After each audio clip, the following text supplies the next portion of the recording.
July August আন্দোলনের ক্ষেত্র তৈরি হয়েছিল প্রায় 15 বছর জুড়ে।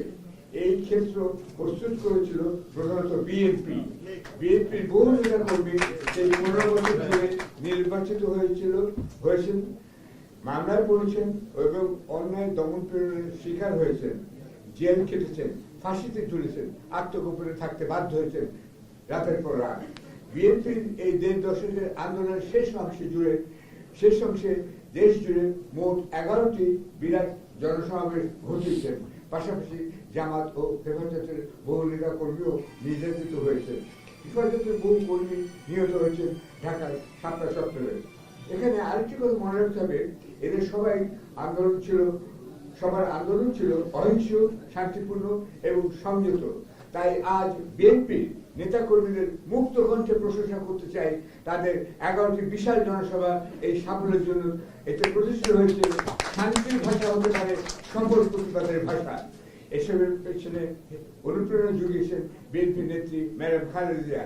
দেখুন একটি সংবাদের হেডলাইন।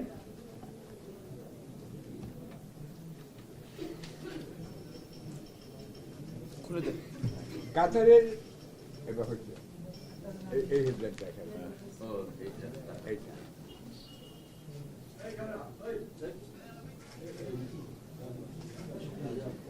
হেডলাইনটা হচ্ছে কাতারের আমিরের রাজকীয় বহরের বিমানে লন্ডনে যাচ্ছেন খালেদা। মাত্র 8 অক্ষর। এই 8 অক্ষরে কিন্তু সাম্প্রতিক ইতিহাস সম্পূর্ণভাবে ধরা পড়েছে। এই চমৎকার হেডলাইনটিতে ফুটে উঠেছে বিএনপি নেত্রী খালেদা জিয়ার সঙ্গে আওয়ামী লীগ নেত্রী শেখ হাসিনা। তিনি এখনো মনে করেন তিনি বাংলাদেশের প্রধানমন্ত্রী না। শেখ হাসিনা আপনি বাংলাদেশের সবথেকে ধীরত ব্যক্তি, শুধু আপনি নন, আপনার পরিবারের সবাই। বিবেচনা করুন দুই নেত্রীর মধ্যে কি আকাশ পাতাল তফাৎ। হাসিনা আগে 5 বছর এবং তারপরে একটা 15 বছর ভুয়া নির্বাচনের মাধ্যমে দেশের প্রধানমন্ত্রী হওয়া সত্ত্বেও 5 আগস্টে একটি মালবাহী বিমানে দেশ থেকে গোপনে পালিয়ে যেতে বাধ্য হন। আর খালেদা জিয়া সেদিন গেলেন প্রকাশ্যে একটি রাজকীয় বিমানে লন্ডনের চিকিৎসার জন্য। হাসিনাকে বিদায় জানানোর জন্য একটি মানুষই ছিল না এয়ারপোর্টে। আর খালেদাকে বিদায় জানাতে সন্ধ্যাবেলায় ও রাতে তার বাইরে থেকে এয়ারপোর্ট পর্যন্ত ছিল পথে জনতার ঢল। রাজধানীর সব পথে ছিল ট্রাফিক জ্যাম। মানুষের এই ভালোবাসা ও শ্রদ্ধা অর্জন করেছেন খালেদা জিয়া।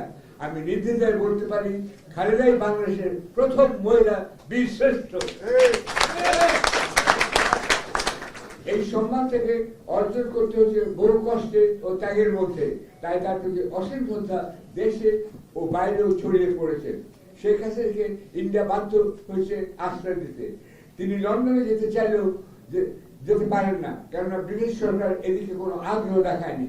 অন্যদিকে খালেদা গেলেন লন্ডন ক্লিনিকে। তিনি আমেরিকাও যেতে পারেন, কিন্তু হাসিনা সেখানেও যেতে পারবেন না। সেখানে তার কুকুর প্রেমী পুত্র সন্তান জয়ের বিরুদ্ধে আমরা এটাও জানি ব্রিটেনের তদন্ত চলছে হাসিনা বোন রেহানার মেয়ে টিউলিপ সিদ্দিকের বিরুদ্ধে। টিউলিপ সেখানে ক্ষমতাসীন লেবার পার্টির সদস্য এবং একজন মন্ত্রী হওয়া সত্ত্বেও অভিযুক্ত হয়েছেন বিভিন্ন পত্র পত্রিকায়, কারণ তিনি বাংলাদেশের রূপপুর আণবিক প্রকল্পে দুর্নীতি করেছেন তার খালা হাসিনার সহযোগিতায়। টিউলিপকে চায়নাতে যেতে দেওয়া হয়নি। আগে তার বিরুদ্ধে তদন্ত হবে বলছে ব্রিটিশ পত্রিকাগুলো। অর্থাৎ এই শেখ পরিবারের দুর্নীতি শুধু বাংলাদেশই নয়, ইউরোপের ব্রিটেন পর্যন্ত ছড়িয়ে গেছে। অন্যদিকে খালেদার সুনাম ছড়িয়ে গেছে ব্রিটেন, আমেরিকা ও সকল মুসলিম দেশে। এটা একদিন বা 1 বছরে হয়নি, হয়েছে 32 বছর জুড়ে। 1991 গালফ যুদ্ধের পর কুয়েতের মরুভূমিতে মাইন সরানোর কাজে বাংলাদেশি সেনাবাহিনী খালেদা জিয়া পাঠিয়েছিলেন। কিন্তু 1994 ইরাক যুদ্ধের সময় তিনি সেখানে সেনা পাঠাতে রাজি হননি। তিনি চাননি যে মুসলিমদের বিরুদ্ধে যুদ্ধ করুক। সেখানে সেনা পাঠানোর জন্য তাকে রাজি করাতে ঢাকা এসেছিলেন আমেরিকার পররাষ্ট্রমন্ত্রী কলিন পাওয়েল এবং প্রতিরক্ষা মন্ত্রী ডোনাল্ড রামসেন। কিন্তু খালেদা তাকে আপোষ করেনি। আমেরিকাকে তিনি তার সেই অনুরোধ শোনেননি। এসব কারণে তিনি ইসলামী বিশ্বে শ্রদ্ধা ও সম্মান অর্জন করেছিলেন। তাই এখন কাতারের আমির তার রাজকীয় বহর পাঠিয়েছেন খালেদার চিকিৎসার সাহায্যে।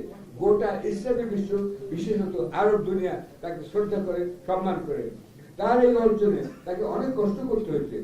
সাবজেক্ট কেটেছেন, জেল কেটেছেন, গৃহবন্দী থেকেছেন, বিদেশে চিকিৎসা বঞ্চিত হয়ে থেকেছেন। সবচেয়ে বড় কষ্ট হয়েছে তিনি তার জীবিত একমাত্র সন্তান অর্থাৎ তারেক রহমানের কাছ থেকে বহু দূরে থাকতে বাধ্য হচ্ছেন বহু বছর। অকাল বিধবা এই নারী তার পারিবারিক জীবনে বঞ্চিত হয়েছেন, তার স্বামীর স্মৃতি বিজড়িত বাড়ি থেকে বিতাড়িত হয়েছে। কিন্তু সবকিছুর যাতে শেষ আছে সেটা প্রমাণিত হয়েছে জুলাই আগস্ট অভ্যুত্থানে, এবং শেষটা হয়েছে ভালো। খালেদা যে দেখলেন শাশ্বত মূল্যবোধী যে কাম্য, স্বাধীনতা, মার্জিত রুচি, ভদ্রতা, নম্রতায় যে সাধারণ মানুষ চায় সেটাই সত্য। তাই খালেদাই বিজয়ী, বীরশ্রেষ্ঠ মহিলা।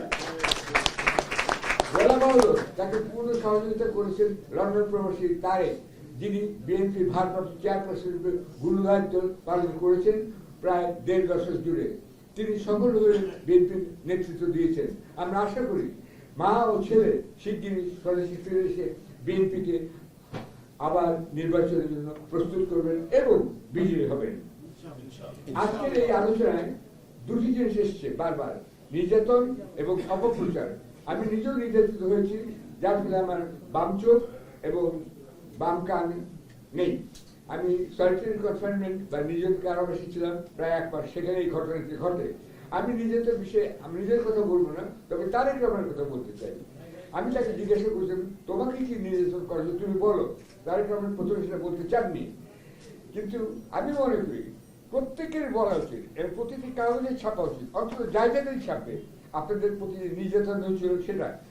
তার কারণ এটা বলেই বোঝা যাবে আওয়ামী লীগ কত হিংস্র, প্রতিহিংসাপরায়ণ, অসভ্য একটি পার্টি।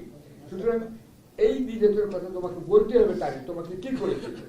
তারেক রহমান আমাকে বলেছিলেন, আমারই কপাল এমন যে শেষ পর্যন্ত যখন আমাকে যে ট্রান্সফার করা হলো ঢাকা সেন্ট্রাল জেলে, তখন আমাকে দেখলাম সেখানে সব মেডিকেল ওয়ার্ডে সকল বন্দীদের মধ্যে একটা বিছানা খালি, 3 নম্বর ওয়ার্ডের 3 নম্বর বেড। সেখানকার প্রহরীরা পর্যন্ত তারেক রহমানকে সম্মান করে ওই বেডে আর কাউকে শুতে দেননি, আমাকে নিয়ে গেল সেই বেডে, বলে এটা আমরা স্যারের জন্য খালি রেখেছিলাম। তারেক রহমানের স্ত্রী কিন্তু এখনো 3 নম্বর ওয়ার্ডে 3 নম্বর বেড, ওই বেডে কাউকে ওরা শুতে দেয়নি। আমি শুতে পেরেছিলাম, নিজেকে ধন্য মনে করেছিলাম। ধন্যবাদ। এই প্রসঙ্গে আমি ব্যক্তিগত কিছু বলতে চাই।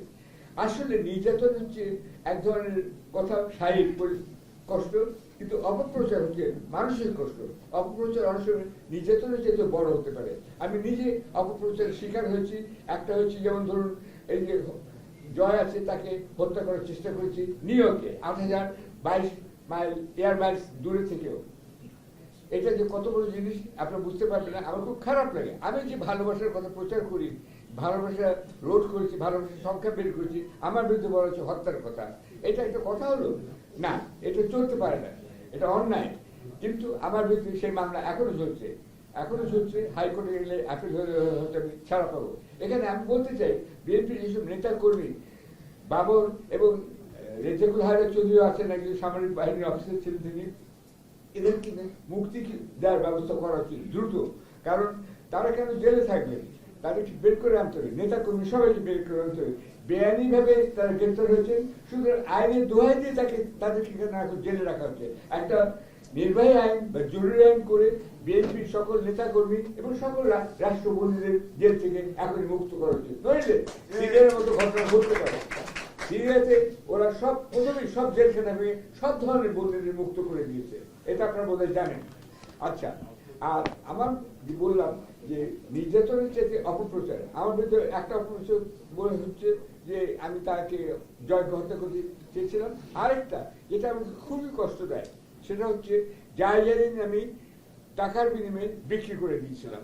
আমি 1 পয়সা আনিনি, এবং সেটা হাইকোর্টে মানিক, যে জাজ মানিক, শামসুদ্দিন মানিক, তিনি আমার বিরুদ্ধে সুমোটো মামলা করেছিলেন।